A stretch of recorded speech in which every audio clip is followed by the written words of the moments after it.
Eduardo Silveira était au sommet du monde. Milliardaire du secteur de la construction, propriétaire de gratte-ciel qui touchèrent les nuages de São Paulo, il adorait deux types de distractions: humilier ceux qui étaient plus faibles et exhiber son pouvoir comme un trophée. Cet après-midi-là, au 48e étage de son immeuble le plus cher, il avait le public parfait.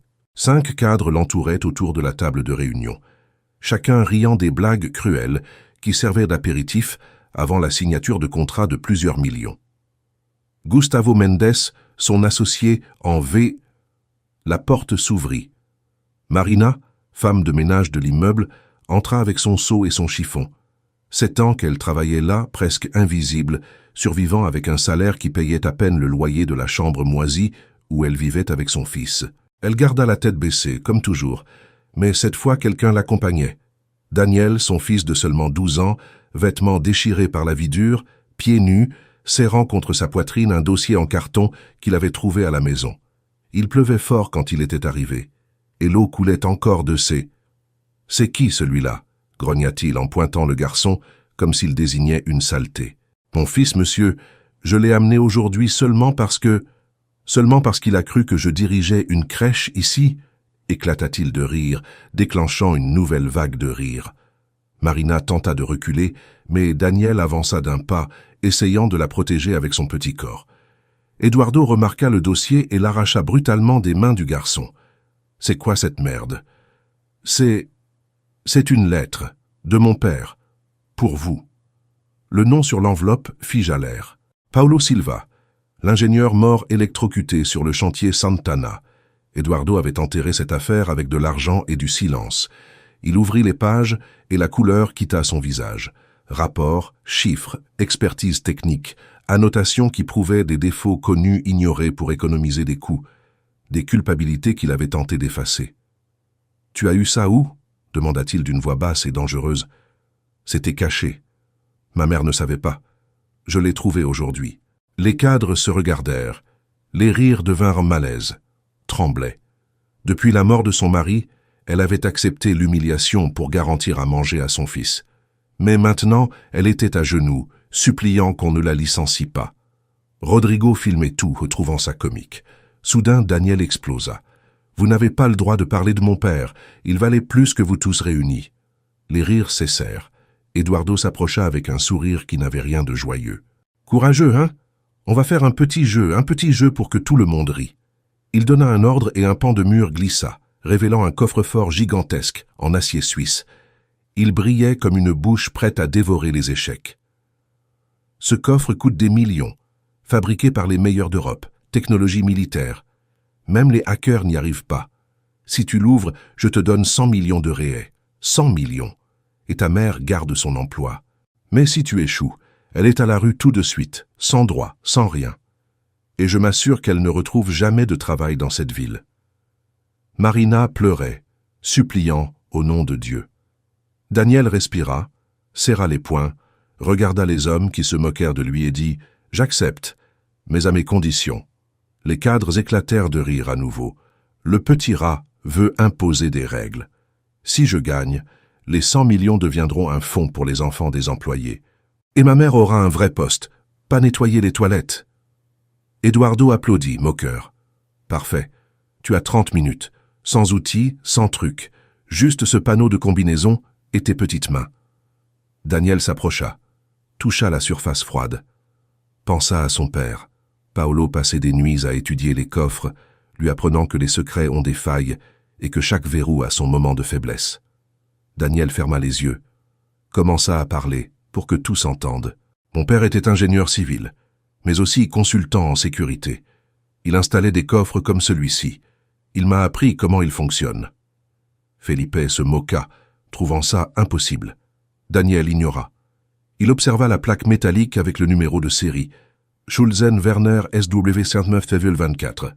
Mon père disait que ces coffres ont un code maître par défaut basé sur le numéro de série inversé, parce que les clients font trop confiance au biométrique et oublient le basique. Il tapa lentement. 402 095. Rien. Eduardo sourit. Mais Daniel continua. L'algorithme exige d'additionner les chiffres puis d'inverser à nouveau. Il ajusta. 402 594. appuya sur « Enter ». Un bip. Des cliquetis internes se déplacèrent comme des engrenages qui se réveillent. La porte du coffre commença à s'ouvrir, révélant des liasses d'argent et des documents secrets. Le silence écrasa la pièce. Les rires moururent. Marina mit les mains sur sa bouche, larmes coulant. Daniel fixa les puissants sans trembler. Mon père disait que les meilleurs coffres ne gardent pas l'argent, ils gardent les vérités. Eduardo s'effondra dans son fauteuil, sans couleur. Rodrigo éteignit la caméra en tremblant. Felipe jura que c'était un truc. Mais Daniel, 12 ans et un courage gigantesque, venait d'ouvrir la porte qu'Eduardo craignait plus que tout, la porte de la vérité qu'il avait tenté d'enterrer. Eduardo se leva lentement, chancelant comme si le sol s'était incliné. Il regarda ses propres cadres, mais aucun n'osa rire maintenant. Seulement de la panique cachée, seulement de la peur de ce qui allait suivre. Il avait choisi le jeu en pensant que Daniel échouerait, en pensant qu'il verrait le désespoir.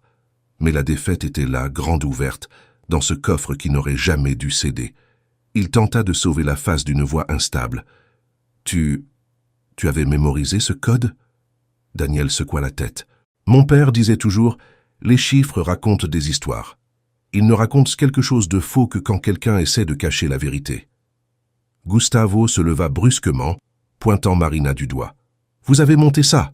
Cette femme a volé des codes.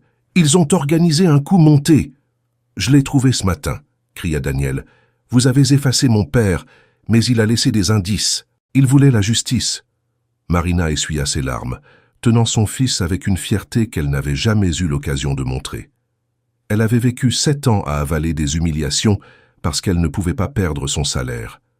Mais à cet instant, en voyant Daniel affronter des géants, sa honte s'évapora. Elle n'était pas un déchet. Elle ne l'avait jamais été. Eduardo respirait vite. Il savait qu'un seul mot de travers pouvait être sa ruine. Son image, son empire, tout pouvait s'effondrer. Il fixa Daniel et le garçon ne détourna pas les yeux. Il y avait de la force là-dedans. Il y avait Paulo là-dedans. Un silence de mort envahit l'étage exécutif. Le tic-tac de l'horloge marqua la fin du temps imparti. Daniel avait relevé le défi bien avant la moitié du délai. Eduardo ne pouvait pas fuir sa promesse. Il voulut rire, déclarer que tout était une blague, que personne ne recevrait rien. Mais il y avait des journalistes en bas, des contrats signés à cet étage, des caméras de surveillance qui enregistraient chaque seconde. Il ne pouvait pas effacer ça aussi facilement qu'il avait effacé la mort de Paulo. Eduardo goûta son propre venin. Pour la première fois, il n'avait plus le contrôle. Daniel avait gagné. Et il savait, ce n'était pas seulement le coffre qui s'était ouvert, c'était la porte de tout ce qu'il avait tenté d'enfermer au fond de sa conscience. Daniel respira profondément. La guerre pour la justice commençait. Eduardo Silveira essayait encore de reprendre son souffle quand Daniel fit un pas en avant, montrant non seulement son courage, mais la vérité qui était restée enterrée des années sous des contrats et du béton. La porte du coffre restait ouverte derrière lui, comme une blessure béante dans l'orgueil des hommes présents. Felipe, toujours le premier à attaquer quand il sentait le pouvoir lui échapper, s'approcha avec un sourire venimeux. « Bravo au petit magicien !» railla-t-il en applaudissant lentement. « Il a ouvert le coffre, très bien. Et ça prouve quoi? Que tu as appris un tour bon marché avec un père qui ne connaissait pas sa place ?» Daniel encaissa le coup, mais répondit fermement. « Mon père est mort à cause de vous. Mais il a laissé une vérité que tout l'argent du monde ne peut pas cacher. » Marina tenait son fils par les épaules, essayant de le retenir, craignant la prochaine humiliation. Mais quelque chose était différent en elle aussi, comme si la honte s'était évaporée. Eduardo se leva avec peine, s'appuyant sur la table de ses mains tremblantes. Le milliardaire autrefois invincible ressemblait maintenant à un homme sur le point de tomber à genoux. « Ça est allé trop loin », murmura-t-il d'une voix rauque. « La plaisanterie est finie. » Mais Daniel ne le laissa pas clôturer le spectacle. « Pas encore, » dit-il en le regardant dans les yeux. « Vous avez promis. » Le silence qui envahit l'étage exécutif pesait plus lourd que les millions rangés dans le coffre. Eduardo déglutit péniblement. Il savait qu'il était prisonnier de sa propre cruauté. « Je paierai, » força-t-il les mots. « 100 millions. Pour le fond. Ta mère aura un nouveau poste. » Mais avant que Marina ne puisse soupirer de soulagement, Gustavo intervint. « Eduardo, réfléchis à ce que tu fais. Ce gamin t'a fait chanter. » Rodrigo filmait à nouveau, cherchant à inverser la situation. Marina explosa enfin. « Ça suffit. Vous avez détruit ma vie. Vous avez tué mon mari et maintenant vous voulez voler jusqu'au droit de mon fils de chercher justice ?» Sa voix résonna comme un coup de tonnerre. C'était la première fois en 7 ans qu'elle affrontait ceux qui l'avaient écrasée. Eduardo retomba dans son fauteuil, vaincu par son propre passé. Des larmes apparurent au coin de ses yeux, quelque chose que personne n'imaginait voir. « Marina, tenta-t-il, mais il fut interrompu parce que personne n'attendait. La porte de l'étage exécutif s'ouvrit violemment. Une femme très élégante, talons claquants sur le marbre, entra comme une tempête. Carolina Silveira, 25 ans, avocate formée à Harvard et fille unique d'Eduardo. Les cadres déglutirent. Elle n'avait pas l'air contente. « Quelqu'un va m'expliquer pourquoi la presse attend en bas ?» demanda-t-elle froidement. « Pourquoi ils disent que mon père a perdu la tête et offre 100 millions à un gosse des rues ?» Eduardo respira profondément, honteux devant sa propre fille. « Carolina, j'ai fait une erreur, une très grosse erreur. » Elle regarda autour d'elle, Marina, Daniel, le coffre ouvert, puis fixa son père comme si elle le voyait pour la première fois. « Qu'est-ce que tu as fait ?» Daniel répondit calmement. « Il a tué mon père. » Carolina ferma les yeux une seconde, comme si elle avait reçu un coup de poignard invisible. Quand elle les rouvrit, il y avait du feu dedans. « Asseyez-vous tous, » ordonna-t-elle. « Nous avons une guerre à gagner. » Les cadres rirent avec mépris, mais ça ne dura pas. Carolina jeta sur la table une liasse de documents. Fraude immobilière, blanchiment d'argent, corruption de fonctionnaires, vente de matériel de sécurité falsifié. Elle fixa Gustavo. « Tu veux vraiment continuer à faire semblant d'être propre ?» Un silence de mort. Rodrigo tenta d'attraper son téléphone. Carolina le prit avant lui. « Ça est à moi maintenant. Et si tu effaces la moindre preuve, j'envoie tout au parquet fédéral immédiatement. » Elle se tourna vers Daniel et sa mère. « Vous ne vous battrez pas seul. Pas tant que j'aurai une voix. » Marina s'effondra en larmes. Daniel respira profondément. Il y avait maintenant une alliée inattendue. Eduardo se leva difficilement, s'appuyant sur la table. « Ma fille, Ne m'appelle pas ta fille, » coupa-t-elle amèrement. « Je ne sais plus qui tu es, mais je sais qui tu aurais dû être si tu avais honoré des hommes comme lui, » dit-elle en désignant Daniel. Le garçon sentit une nouvelle force pulser dans sa poitrine. Son père était enfin vu. Francisco Santos, le plus âgé des cadres, se leva lentement. « Ça suffit, » dit-il d'une voix tremblante mais ferme. « J'ai passé 40 ans à être complice, à fermer les yeux pendant qu'on écrasait des vies pour augmenter les profits. C'est fini. » Il alla jusqu'à Marina et s'agenouilla devant elle. « Pardon » fut tout ce qu'il parvint à dire. L'impact de la scène fit ricaner Gustavo et Felipe de mépris. « C'est ridicule » lança Felipe en jetant le dossier de Carolina sur la table. « Vous croyez nous faire tomber avec des pleurnicheries? Nous sommes milliardaires. Nous avons des juges, nous avons la presse, nous avons tout le système qui travaille pour nous. Vous n'êtes rien. » Daniel fit un pas en avant. « Mon père pensait la même chose, » dit-il avec fermeté. « Mais maintenant vous avez peur, et celui qui a peur a déjà perdu. » La porte s'ouvrit à nouveau. Eduardo avait fait monter la presse. Journalistes, caméras, flash. Ils passèrent les agents de sécurité comme une crue. Carolina regarda son père. « Tu es sûr ?» Eduardo respira profondément. « Pour la première fois de ma vie. » Ils descendirent vers l'estrade improvisée dans le hall de l'immeuble et le monde commença à regarder. Le chaos qui s'installa fut l'occasion pour la vérité de triompher. Mais ce fut aussi l'ouverture à de nouvelles menaces. Car plus la lumière de la justice s'approchait, plus l'ombre des monstres tapis dans les coulisses grandissait. Et ces monstres-là n'avaient pas l'intention de tomber seuls. Felipe murmura au téléphone en s'éloignant de la foule. « Préparez tout. On va s'attaquer à la mère, à l'enfant. Ils veulent nous détruire. Je veux les voir écrasés jusqu'à ce qu'ils supplient pour qu'on leur fasse grâce. » Le jeu avait changé. Désormais, il ne suffisait plus de gagner. Il faudrait survivre. Les semaines qui suivirent furent comme un ouragan traversant la vie de ceux qui avaient survécu en silence pendant des années. La conférence de presse explosa sur les réseaux, dans les journaux, sur tous les écrans du pays. Pendant que la vidéo de Daniel ouvrant le coffre devenait virale, la vérité qui avait été enterrée 7 longues années sous de l'argent sale respirait enfin. Le lendemain, des mandats judiciaires furent émis. La police frappa aux portes de Gustavo, Rodrigo et Felipe. Menottes, caméras, honte. Les gros titres disaient maintenant des cadres milliardaires arrêtés dans un réseau de corruption et de mort par négligence. Et au centre de tout, un garçon pauvre, un enfant qui n'avait pas seulement ouvert un coffre, mais le cœur d'une nation entière. Eduardo Silveira se rendit aussi. Il plaida coupable pour tous les crimes. Sa peine ne serait pas légère, mais il l'accepta sans contestation. Et avant de s'éloigner des projecteurs, il demanda la parole une dernière fois. « Je veux que tout ce que j'ai bâti serve à réparer chaque vie que j'ai détruite. » Ce fut la seule demande de lui que le pays entier applaudit. Carolina prit les rênes de l'Empire, désormais transformée. Elle coupa les contrats dangereux, renforça les normes, engagea des experts indépendants en sécurité et consacra une partie des recettes à ce qu'elle appela le projet Paulo Silva. Et Marina, on ne la vit plus jamais porter des seaux ni nettoyer des toilettes. Elle devint coordinatrice de l'inclusion sociale au sein de la nouvelle entreprise, chargée de veiller à ce que tous les travailleurs soient traités avec dignité et qu'aucune voix ne soit plus jamais réduite au silence. Mais le plus beau restait à venir.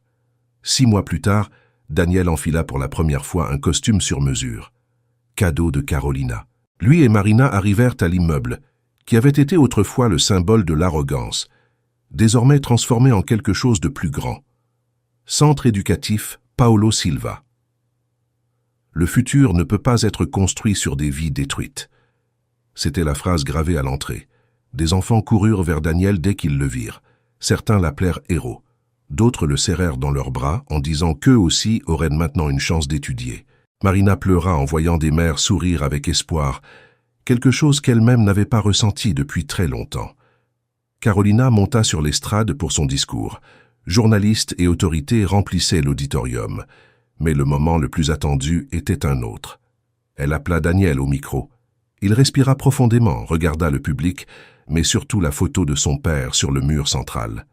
Mon père croyait que le monde pouvait être meilleur si on ne se taisait pas. Il désigna les enfants. Cet endroit existe pour qu'aucun enfant n'ait à grandir en manquant de quelqu'un qui est mort à cause de la cupidité d'un autre. Son regard croisa celui de Marina. Et pour qu'aucune mère n'ait à choisir entre pleurer ou survivre. Applaudissements. Beaucoup. Mais le meilleur restait encore à venir. Après la cérémonie, Daniel marcha avec Marina, Carolina et Eduardo jusqu'au cimetière. D'autres familles les attendirent là, portant des fleurs et des souvenirs. Ensemble, ils plantèrent un jabuticabier à côté de la tombe de Paulo. Eduardo s'agenouilla, posant la main sur la terre. « Merci d'avoir été l'homme que je n'ai pas su être, » dit-il avec une sincérité et un regret véritable. Marina toucha le tronc fin de l'arbre. « Chaque fruit sera une de tes victoires, mon amour. » Sofia, une petite fille de 8 ans, tendit à Daniel une unique jabuticaba déjà née. « Pour que vous gardiez en souvenir, » dit-elle avec un sourire timide. Daniel la serra dans ses bras avec tendresse. « Je vais planter les graines, comme mon père a planté le courage en moi. » Tous répétèrent la promesse qu'il avait faite. « Tous les ans nous reviendrons, pour nous souvenir que la vérité prend racine. » Les années passèrent, l'arbre grandit, le centre éducatif multiplia les opportunités, des familles entières furent sauvées de la souffrance. Et chaque fois que Daniel passait devant le coffre vide, désormais pièce de musée avec la plaque. Le coffre qui a ouvert des vies. Il comprenait, son père n'était pas mort pour rien. Le coffre s'est ouvert, la justice a triomphé, l'espoir a fleuri. Fin.